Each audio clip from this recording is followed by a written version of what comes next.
Hey y'all, so I am back with another video. I'm doing this series to help break down how I broke into tech or the IT field and just share my experience as to what I did and how I've been able to navigate through this new career path.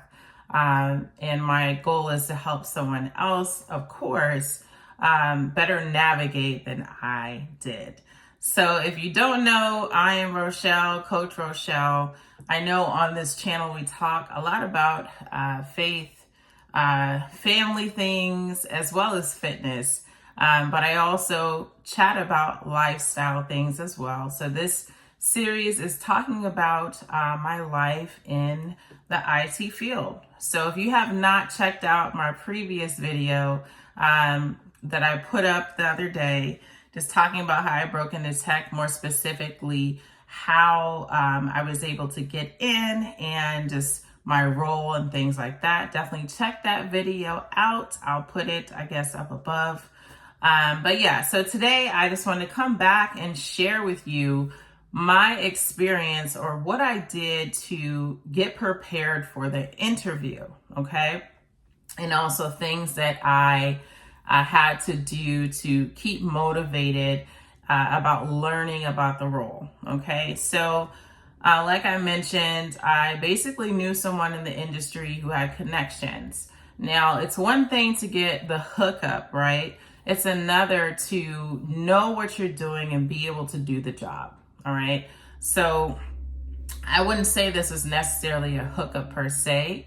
There was a lot of research that went into this. So the person that, I went through definitely poured into me as far as seeing skills, seeing different things that I had going on that could transfer into a lot of the roles in the IT field. And that was one thing that I really appreciated because a lot of times, like I mentioned in the last video, you think of software engineer, software developer, that type of role just for the IT space. But there's so many more non-technical roles and just other areas you can venture into. So just knowing and hearing from someone else who definitely cared about me and my success and just wanted me to get better informed as to what I can do. I appreciated them breaking down some of the skills that could transfer well with some of the skill sets needed for some of the mildly technical roles and non-technical roles in the IT space. So the first thing I had to do was really research, a whole host of YouTube videos, articles, looking at job postings and announcements, and also surveying other people who were already in the industry to get more of an insight of their experience and things and tips that they would suggest to help me better navigate as I prepared for my interview. So of course you want to research the culture and the company that you're interviewing for. But doing my research on the specific roles, that's what I meant to say, the specific career paths, roles, that was a big thing. So I know how to, tailor my resume, but also we'll go into the whole resume part in another video, but also be able to speak to my skill sets and the skills that would transfer nicely into the new role that I was applying for. So that was a big piece of it. One, having someone speak life into me and encourage me and actually give me more of the bite-sized steps or chunks of how I can put it all together, okay, on my resume, and also be able to communicate or relay all of that information during the interview process. That, I would say, this whole thing was accelerated because, to give you more context, I started the process maybe like mid-August, but like beginning of September, that's when the ball was rolling as far as the second, third, and fourth draft of the resume. having constant, multiple times a day conversations with the person helping me, reviewing the different drafts, reviewing information, and still working at the same time, and having 3 children. The list can go on. So the first thing was definitely research and getting to know the culture, getting to know the different roles, and more specifically, the role that I was applying for. The transferable skills, a lot of times people think of, okay, transferable skills. If I'm applying, let's say, for an analyst role, what type of, let's say, experience do I have with like stakeholders and communicating different proposals or different concepts to higher management? Okay, but there's more to it than that. So what I realized was the transferable skills, most of the time they're talking about your soft skills. So you can go ahead and look up soft skills if you're not too familiar with exactly what those things are.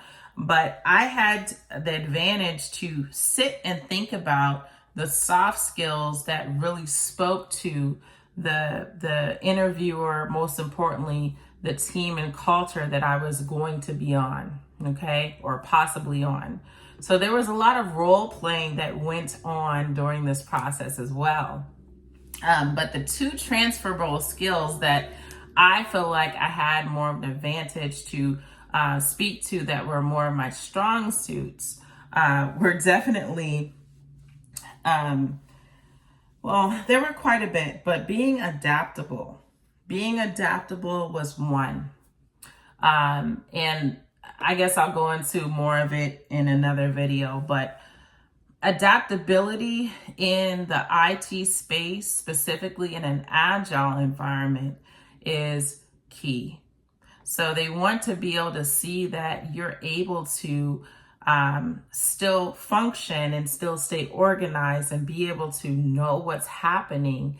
And if asked, you're able to kind of break it down or summarize what's going on. For example, in my particular team, we are dealing with more of the back end tickets. So being able to, hear what's going on and break it down was key, but also not being afraid to ask questions, because that's how you learn.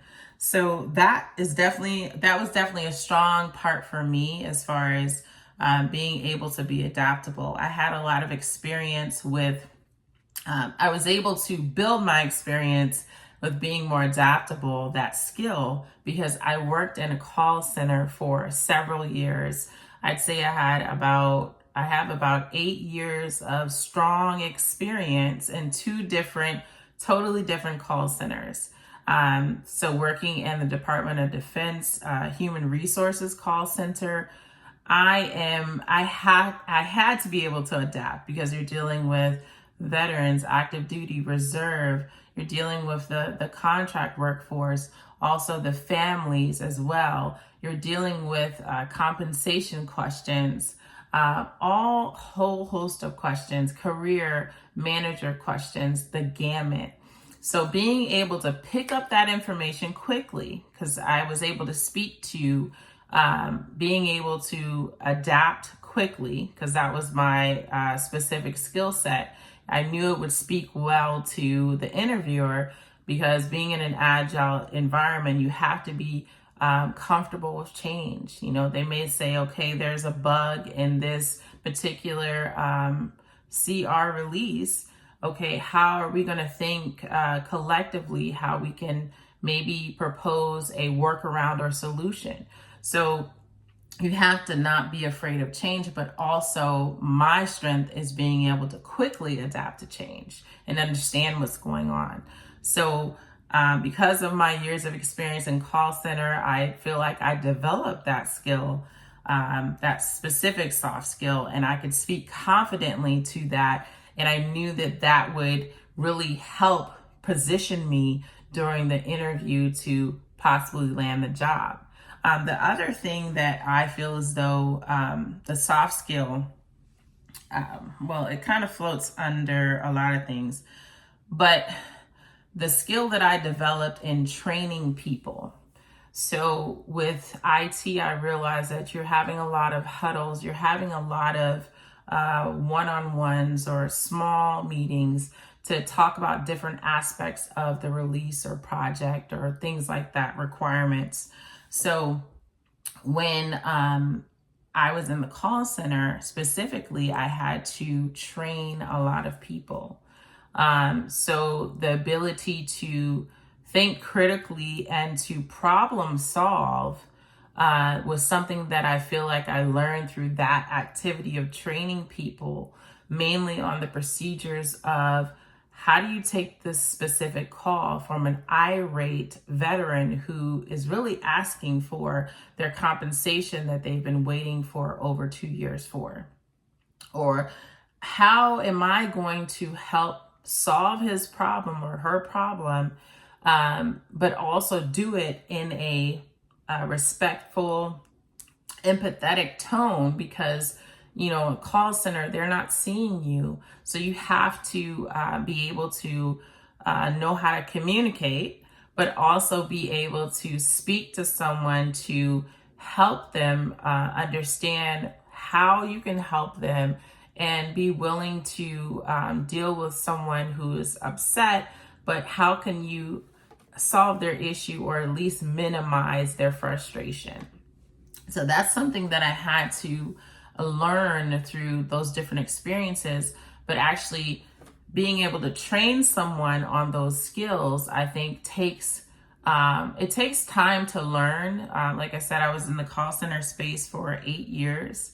The other, I didn't mention, but DoD, Army Human Resources Call Center, as well as a nonprofit health organization call center. So, it's 2 different lanes, but all in all, the customer service piece of all of it and being able to take what I learned and help someone learn those skills as well, I thought, okay, this is really a source of value that I can add to the company that I was interviewing for, my current company that I interviewed for the IT role.